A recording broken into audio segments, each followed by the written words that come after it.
Mari kita minta pertolongan Tuhan lewat doa. Mari kita satu dalam doa. Tuhan Yesus, terima kasih banyak. Kami bersyukur untuk pemberian terindah yaitu Alkitab. Dan kami bersukacita dan bersyukur juga pada saat ini Tuhan menyediakan bagi kami makanan rohani. Tuhan, kami lemah dan kami perlu kuasa-Mu. Tolong ampuni kami dan pada saat ini ketika kami melihat firman, kami mendengar, biarlah kuasa Roh Kudus-Mu yang memberikan pengajaran bagi kami, sehingga firman Tuhan yang kami baca, kami dengarkan, biarlah dituntun oleh kuasa-Mu saja, kami beroleh pengertian, beroleh hikmat, beroleh sukacita, kedamaian, dan juga teguran-teguran untuk membaharui kehidupan kami. Terlebih kami memperoleh penguatan untuk dapat terus bertahan dalam kehidupan di dunia ini dan mengarahkan pandangan kami kepada Tuhan Yesus yang sudah sangat dekat datang. Tuntun dan pimpin kami ya Tuhan Yesus, berbicaralah bagi kami, karena kami memohon dan meminta hanya di dalam nama Tuhan Yesus. Amin. Amin, puji Tuhan, Bapak Ibu. Terkasih juga sahabat orang muda, pada saat ini juga mari kita persiapkan diri kita dan shalom juga ya, selamat pagi buat Kakak Heni. Bapak Ibu terkasih, perenungan kita dalam 1 tahun ini, tema besarnya Yesus nama di atas segala nama, karena dari segala sisi semakin dekat kedatangan Tuhan Yesus kedua kali, peperangan semakin keras, terutama banyak yang salah artikan mengenai Kristus itu sendiri, bahkan di dalam kekristenan. Untuk itu, mengapa tema ini diangkat dalam 1 tahun, Yesus nama di atas segala nama. Dalam perenungan kita berulang-ulang kali, kita diingatkan kembali untuk terus berfokus kepada Tuhan Yesus. Dan pada saat ini, Bapak Ibu juga sahabat orang muda, kita tema besarnya yaitu anugerah terbesar. Kalau di dalam bahasa Inggrisnya pemberian terbesar, di dalam bahasa Indonesianya anugerah terbesar. Kita lihat dalam Roma 5 ayat yang ke-8, tema kita yaitu akan tetapi Allah menunjukkan kasih-Nya kepada kita oleh karena Kristus telah mati untuk kita ketika kita masih berdosa. Kita melihat lebih lanjut perenungan kita pada saat ini. Seseorang bisa melewati tempat di mana harta itu telah disembunyikan, karena ia sangat perlu duduk beristirahat di bawah sebuah pohon tanpa mengetahui bahwa harta itu tersembunyi di bawah akar-akar pohon. Demikianlah dengan orang Yahudi. Seperti harta emas, kebenaran telah dipercayakan kepada bangsa Ibrani. Pemerintahan Yahudi untuk membawa tanda pengenal surga telah didirikan oleh Kristus sendiri. Dalam bentuk rupa serta lambang kebenaran-kebenaran yang besar mengenai penebusan telah dibuka. Namun ketika Kristus datang, orang Yahudi tidak mengenal Dia yang dituju oleh lambang-lambang itu. Mereka mempunyai firman Allah dalam tangannya, tetapi tradisi-tradisi yang telah diteruskan dari generasi ke generasi dan tafsiran manusia tentang kitab suci menyembunyikan dari mereka kebenaran sebagaimana adanya dalam Kristus. Kepentingan rohani dari tulisan-tulisan kudus menjadi hilang, rumah harta dari segala pengetahuan terbuka bagi mereka, tetapi tidak diketahuinya. Jadi Bapak Ibu dan sahabat orang muda, di pagi ini kita dibawa kembali ke masa lalu mengenai kehidupan dari bangsa Israel atau bangsa Ibrani, pemerintahan Yahudi ini, yang mana kita juga diberikan contoh mengenai seseorang yang duduk beristirahat di bawah sebuah pohon. Ya, kalau kita waktu panas atau juga waktu ada dalam perjalanan, karena memang kalau di daerah sana padang gurun, jadi kalau dapat pohon itu merupakan dapat suatu harta ya. Jadi kalau duduk di bawah pohon, kalau sekarang kita bersyukur di Indonesia, saya percaya juga mungkin ya Bapak Ibu yang di luar negeri juga kalau masa-masa musim-musimnya.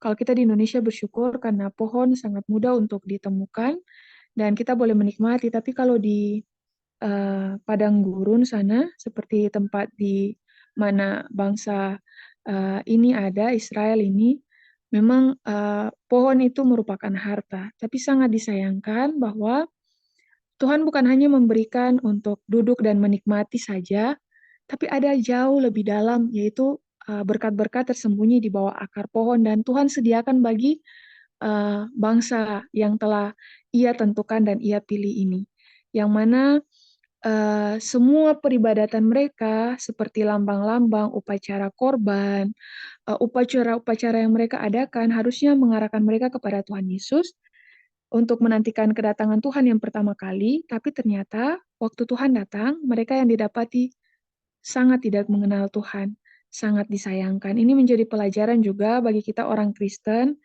jangan sampai kita yang harusnya mengerti akan kitab suci, kita yang harusnya dipersiapkan Tuhan juga untuk memahami Alkitab, sekarang sangat mudah kita menemukan kebenaran Tuhan sudah sediakan dengan sangat mudah di sekeliling kita, dari media online, kita buka dimanapun kita berada, kita boleh melihat di YouTube, di aplikasi-aplikasi yang sudah hamba-hamba Tuhan persiapkan. Jadi sangat tidak mudah bagi mereka untuk mempersiapkan ini. Tapi kalau kita sudah diberikan, kita hanya perlu mendengar, kita hanya perlu membaca, tapi terkadang kita tidak memiliki waktu untuk meluangkan untuk ada dalam belajar Alkitab, kemudian juga mengambil pembelajaran-pembelajaran yang untuk kita sendiri, sehingga sangat disayangkan di kalimat yang dikatakan bahwa rumah harta dari segala pengetahuan terbuka bagi mereka, tetapi tidak diketahuinya. Sangat disayangkan. Jangan sampai terulang kembali ketika kedatangan Tuhan Yesus yang kedua kali, kita yang saat ini menanti, kita didapati bahwa Tuhan sudah memberikan semua persediaan pemberian yang terbaik, anugerah yang terbesar, tapi kita menyanyiakan sebagaimana bangsa Yahudi ini. Kita lihat lebih lanjut lagi, Bapak Ibu dan sahabat orang muda, Allah tidak menyembunyikan kebenarannya dari manusia. Oleh arah tindakannya sendiri, mereka menjadikan samar-samar bagi mereka. Kristus memberikan kepada bangsa Yahudi bukti yang limpah bahwa ia adalah Mesias. Tetapi pengajarannya menuntut suatu perubahan yang pasti dalam kehidupan mereka. Mereka melihat bahwa jika mereka menerima Kristus, mereka harus meninggalkan kesukaan-kesukaan serta tradisi-tradisi yang disenangi mereka, serta perbuatan-perbuatan yang mementingkan diri, serta tidak percaya kepada Tuhan. Diperlukan pengorbanan untuk menerima kebenaran yang tidak berubah serta abadi. Oleh sebab itu, mereka tidak mau mengakui bukti yang paling nyata bahwa Allah dapat membangun iman dalam Kristus. Mereka mengaku percaya kepada kitab suci Perjanjian Lama, namun mereka menolak menerima kesaksian di dalamnya tentang kehidupan dan tabiat Kristus. Mereka takut diyakinkan, jangan-jangan mereka akan ditobatkan dan terpaksa meninggalkan pendapat-pendapat yang telah ditetapkan sebelumnya. Harta Injil, kebenaran dan jalan kebenaran dan hidup ada di antara mereka, tetapi mereka menolak anugerah yang terbesar yang dapat dianugerahkan, surga. Jadi Bapak Ibu dan sahabat orang muda, para bangsa Yahudi ini, mereka sangat telaten dalam persembahan korban bakaran pagi dan petang. Mereka beribadah pagi, mereka beribadah petang antara pergantian sore dan malam, karena itu merupakan, kalau Alkitabiah itu adalah pergantian hari, dan kalau sekarang pergantian hari kita jam 12 malam, sebenarnya pergantian hari menurut Alkitab adalah petang, yang mana pada saat itu kita masih terbangun, kita bisa menikmati hari yang baru ya, mengawali dengan Tuhan. Sehingga persembahan korban petang dan pagi dan petang yang menjadi perlambangan itu, mereka sangat rajin dalam beribadah, tapi sangat disayangkan um, tidak mengubah mereka. Jadi kehidupan peribadatan mereka harusnya membawa perubahan dalam kehidupan mereka, dalam karakter, dalam tabiat mereka, dalam hal-hal yang harus mereka ubah, tapi ternyata tidak ada perubahan.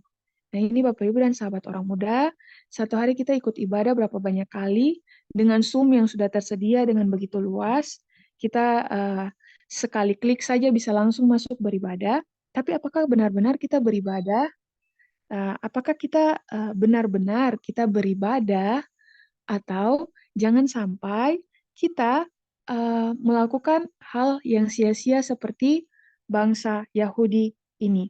Kemudian di sini diingatkan kembali diperlukan pengorbanan untuk menerima kebenaran. Sebenarnya Bapak Ibu dan sahabat orang muda, apa yang kita korbankan untuk menerima kebenaran perlu waktu untuk kita belajar, waktu kita harus sisihkan. Kemudian apa juga yang menjadi pengorbanan kita? Kita pikir semua pengorbanan sudah diberikan atau dikorbankan oleh Yesus itu sendiri. Kita hanya dapat merespons, mungkin pengorbanan kita adalah banyak hal-hal duniawi yang kita senangi, kesukaan-kesukaan yang harus kita tinggalkan, dan membutuhkan pengorbanan bagi kita yang mau menerima kebenaran untuk meninggalkan kehidupan yang lama. Tapi ini Tuhan berikan kesanggupan, dan luar biasanya Kristus adalah anugerah yang terbesar. Jangan sampai kita ada dalam ibadah, kita salah menemukan harta, karena berulang kali diingatkan, jangan sampai kita lebih merindukan berkat Tuhan daripada harta yang sebenarnya Yesus Kristus itu harta yang terbesar. Untuk apa kita ke surga kalau tidak ada Yesus? Untuk apa kita mau ke surga kalau tidak bertemu Yesus? Dan sekarang seperti banyak tidak diserang dari yang lain, tapi kekristenan itu sendiri yang banyak penyusup yang masuk lewat kekristenan yang akhirnya menyerang, dan ini sudah sangat lama dari masa-masa kegelapan, jadi sudah tidak asing lagi. Dan Bapak Ibu dan sahabat orang muda, untuk itu sangat perlu bagi kita masing-masing belajar. Kita perlu menghargai hamba-hamba Tuhan, para pendeta, para majelis, para pelayan, tapi kita juga perlu menyelidiki karena masing-masing kita yang memberikan pertanggungjawaban akan kehidupan kita nanti. Sehingga jangan sampai kita diombang-ambingkan oleh angin-angin pengajaran yang membawa kita kepada penyesatan. Sehingga Bapak Ibu dan sahabat orang muda, kita melihat lebih lanjut, banyak juga di antara pemimpin yang percaya kepadanya. Demikian kita baca, tetapi oleh karena orang-orang Farisi, mereka tidak mengakuinya secara terbuka, supaya mereka jangan dikucilkan. Mereka yakin, mereka percaya kepada Kristus sebagai anak Allah, tetapi hal itu tidak sesuai dengan keinginan mereka untuk mengakuinya. Jadi, Bapak Ibu dan sahabat orang muda, ternyata para pemimpin juga pada saat itu mereka juga goyah, dan sebenarnya karena mungkin para pemimpin ini harusnya mereka yang belajar lebih banyak, mereka yang lebih mengerti lebih banyak, karena mereka yang bertanggung jawab lebih banyak, sehingga pada di sini dikatakan bahwa ada juga banyak dari pemimpin yang percaya, tapi karena sudah terbiasa dengan tradisi dan pengajaran yang tidak berkenan, yang sesuai dengan ajaran manusia, mau menyenangkan hati manusia, sehingga mereka tidak mengakui Kristus pada saat itu. Dan mereka takut untuk dikucilkan. Berapa banyak dari hamba-hamba Tuhan sekarang yang mungkin lebih banyak menyenangkan pendengaran kita umat-umat daripada mewartakan sesungguhnya apa itu kebenaran firman Tuhan. Jadi, Bapak Ibu dan sahabat orang muda, kita sangat menghargai hamba Tuhan, para pendeta, para majelis, para tua-tua jemaat, atau juga setiap orang yang melayani kita, tapi jangan lupa bahwa kita sendiri secara pribadi juga harus menyelidiki, karena Tuhan berikan anugerah yang terbesar ini, bukan hanya bagi para pendeta, para hamba-hamba Tuhan, tapi bagi kita semua. Jangan sampai, karena kita terlalu sibuk, juga ada terkadang kita terlalu sibuk untuk ada dalam pelayanan-pelayanan, sehingga kita lupa juga untuk menyelidiki secara pribadi baik Alkitab, baik juga berdoa pribadi, ini juga sangat perlu. Sehingga di pagi ini Bapak Ibu dan sahabat orang muda, renungkan lebih dalam. Apa yang rela saya korbankan untuk menerima kebenaran abadi yang tak berubah? Bapak Ibu dan sahabat orang muda, apa yang rela saya korbankan? Apa sih yang setiap hari sebenarnya saya korbankan? Apa benar ada hal yang saya korbankan setiap hari? Karena waktu kita juga ya, waktu-waktu kita harus diatur sedemikian rupa agar boleh terus meluangkan waktu bersama-sama dengan Kristus. Jangan sampai kita juga terlalu sibuk. Waktu juga merupakan bentuk pengorbanan kita, kemudian juga talenta kita yang Tuhan berikan juga jangan sampai kita tidak pakai, atau juga keuangan yang kita punya Tuhan berikan, kita juga bisa memberikan bagi orang lain, berkorban juga buat orang lain. Banyak hal yang Tuhan berikan bagi kita yang kalau saya mau kita renungkan lebih dalam, apa yang rela saya korbankan untuk menerima kebenaran abadi yang tak berubah. Untuk itu Bapak Ibu dan sahabat orang muda, luar biasa Tuhan yang kita sembah. Dalam Roma 5 ayat yang ke-8, akan tetapi Allah menunjukkan kasih-Nya kepada kita oleh karena Kristus telah mati untuk kita ketika kita masih berdosa. Luar biasa ya Bapak Ibu dan sahabat orang muda, kita diingatkan kembali sebenarnya kita ini pemberian terbesar, anugerah terbesar kita adalah Kristus itu sendiri, dan akhir-akhir sini kekristenan memang diserang karena kita sedang berada di akhir dari akhir zaman. Setan tahu bahwa waktunya sudah sangat dekat sehingga dia juga aktif bekerja keras untuk ada dalam pekerjaan kebinasaan. Namun Tuhan juga tak kalah hebat memberikan anugerah yang terbesar bagi kita yaitu lewat Kristus. Kenapa lewat akhir-akhir ini banyak serangan-serangan walaupun dalam hal-hal sederhana, tapi kalau kita tidak kritis menyikapi segala pembelajaran yang diberikan, maka kita akan terbawa arus dalam segala pengajaran yang sesat. Sehingga berhati-hati Bapak Ibu, apalagi sahabat orang muda, juga kita semua rentan. Sehingga di pagi ini, mari terus berada pada anugerah terbesar Tuhan berikan bagi kita, yaitu lewat Kristus yang telah mati untuk kita, bukan hanya karena ketika kita masih berdosa. Saya rasa tidak ada di pengajaran yang lain yang Tuhan itu yang berkorban lebih dahulu. Biasanya apa yang harus kita korbankan buat Tuhan dalam pengajaran yang lain. Tapi dalam kekristenan, Tuhan yang telah lebih dahulu berkorban. Jadi sebenarnya apa yang harus saya korbankan tidak ada. Adalah suatu kehormatan bagi saya untuk melayani. Adalah suatu kehormatan bagi saya untuk menerima kebenaran yang indah. Semuanya ini bukan pengorbanan, lebih tepatnya kehormatan bagi kita. Karena kita tidak layak. Ketika kita berdosa, apakah kita layak untuk menerima semua pemberian yang indah ini? Ketika kita berdosa, apakah kita bisa untuk uh, menghapus dosa-dosa kita sendiri? Tidak bisa. Dengan semua perbuatan baik kita pun tidak bisa. Hanya Kristus saja yang Tuhan kita yang memberikan kehidupannya, yang membuat kita sanggup berada sampai pada saat ini. Sehingga Bapak, Ibu, dan sahabat orang muda, mari pada pagi ini lewat perenungan kita anugerah terbesar berarti sangat besar ya Bapak, Ibu, dan sahabat orang muda. Kalau kita diberikan apa mungkin dia yang Bapak, Ibu, dan sahabat orang muda inginkan pada saat ini? Apa mungkin yang Bapak, Ibu, dan sahabat orang muda rindukan pada saat ini? Ternyata Tuhan sudah memberikan kita anugerah yang paling besar, yang cukup, sangat cukup, bahkan melimpah bagi kita semua, yaitu lewat Kristus. Sayangnya, kita sangat kurang untuk mengenal Kristus lewat pembelajaran Alkitab, lewat juga doa pribadi.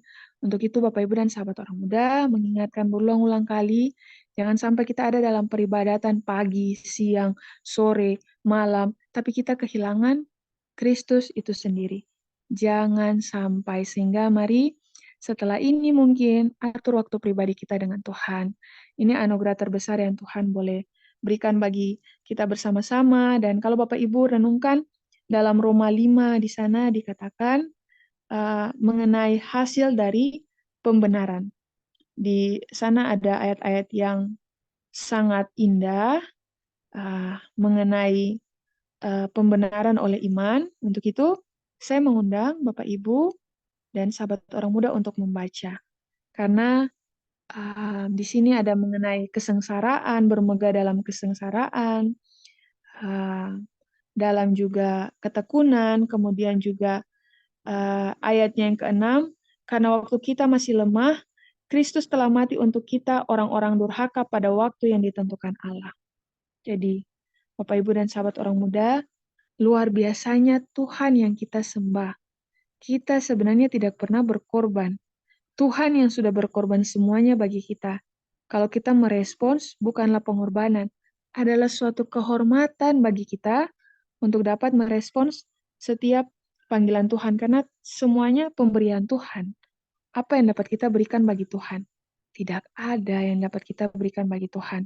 Yang Tuhan minta hanya hati kita, hanya kita merespons Dia, hanya kita melihat kasih-Nya dan juga menghargai semua yang Tuhan berikan bagi kita. Sehingga pada pagi ini, Bapak, Ibu, dan sahabat orang muda, mari kita ada dalam uh, persiapan untuk kedatangan Tuhan Yesus yang kedua kali. Akan banyak penyesatan, akan banyak juga kesukaran, nubuatan-nubuatan kita ya, akan ada banyak kesukaran ke depan, akan banyak hal yang terjadi, tapi puji Tuhan untuk anugerah terbesar, yang mana sangat dekat bagi kita. Sekarang kita boleh menerima Kristus dalam hati dan pikiran kita, dan kita akan juga menanti Kristus kedatangannya yang kedua kali, sangat indah bagi kita, karena kesukaran dan penderitaan hanyalah sementara. Namun, kehidupan bersama-sama dengan Kristus dalam kekekalan adalah kebahagiaan sejati.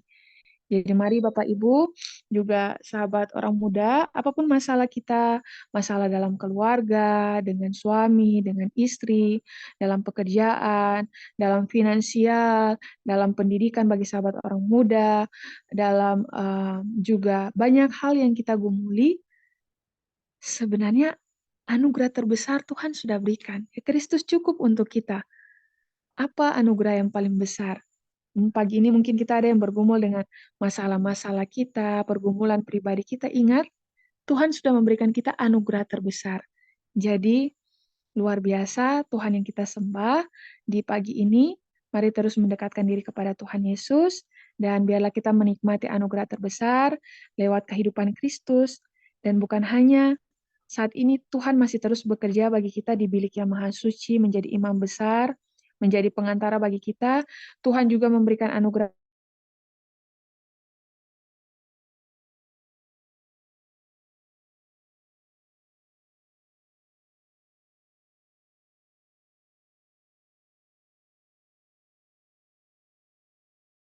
akan ada ketenangan, akan ada solusi, akan ada juga jaminan, karena inilah anugerah terbesar bagi kita semua, Bapak, Ibu, dan sahabat orang muda. Untuk itu, mari, mungkin pendeta, hamba Tuhan tidak bisa ada 1 kali 24 jam dengan kita, tapi ada Roh Kudus ya, Bapak, Ibu, dan sahabat orang muda. Roh Kudus diberikan bagi kita untuk dapat menuntun kita pada jalan-jalan kebenaran dan hidup. Pendeta mungkin ada bagi kita melayani dalam ibadah, saya juga secara pribadi, atau Bapak Ibu yang pelayanan mungkin cuman ada 1 jam, 2 jam pada saat-saat jam-jam ibadah. Selesai itu, kita kembali di aktivitas kita. Nah, yang menyertai kita anugerah terbesar ini adalah Roh Kudus. Jadi mari di rumah belajar pribadi, buka-buka, sangat sederhana. Belajar Tuhan berikan semua kebenaran dengan sangat mudah, sehingga waktu ada pengajaran-pengajaran yang sesat atau juga ada hal-hal yang tidak berkenan, Roh Kudus boleh mengingatkan bahwa oh ini salah, oh ini tidak boleh, oh ini seharusnya seperti ini. Biarlah pemberian terbesar, anugerah terindah yang Tuhan berikan bagi kita yang akan menuntun dan mengajarkan kita. Jadi jangan takut. Kemarin kita sudah melihat mengenai Jenderal Perkasa Bala Tentara Surga, Tuhan kita sendiri. Pada pagi ini, Bala Tentara Surga ini Tuhan Yesus juga memberikan anugerah yang terbesar bagi kita.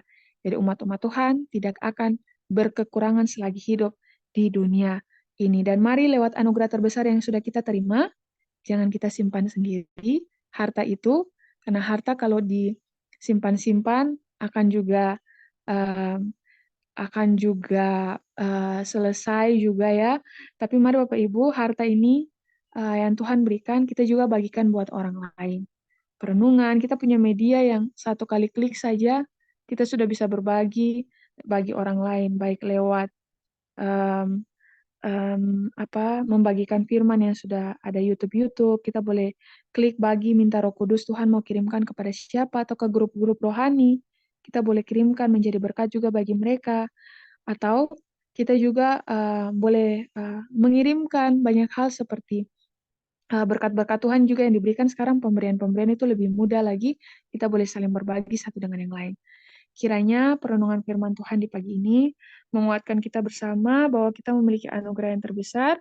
Saya mengundang Bapak Ibu boleh merenungkan kembali dalam Roma 5 ayatnya yang pertama, dalam satu perikop mengenai uh, hasil pembenaran itu dari ayat pertama sampai ayat 11. Minta pertolongan Tuhan, renungkan firman Tuhan, dan biarlah Tuhan Yesus menuntun kita kepada anugerah terbesar, menguatkan kita dalam pekerjaan kita, dalam segala sesuatu yang kita lakukan di hari ini.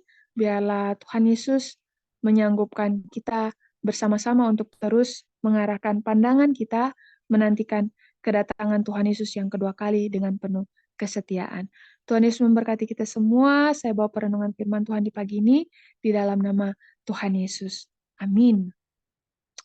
Amin. Puji Tuhan, Bapak Ibu terkasih, kita sudah boleh merenungkan firman Tuhan bersama-sama. Shalom, selamat pagi juga bagi Ibu Erni, juga selamat siang bagi Pak David, juga bagi selamat pagi juga ya bagi Bapak Ibu yang sudah boleh bergabung bersama-sama.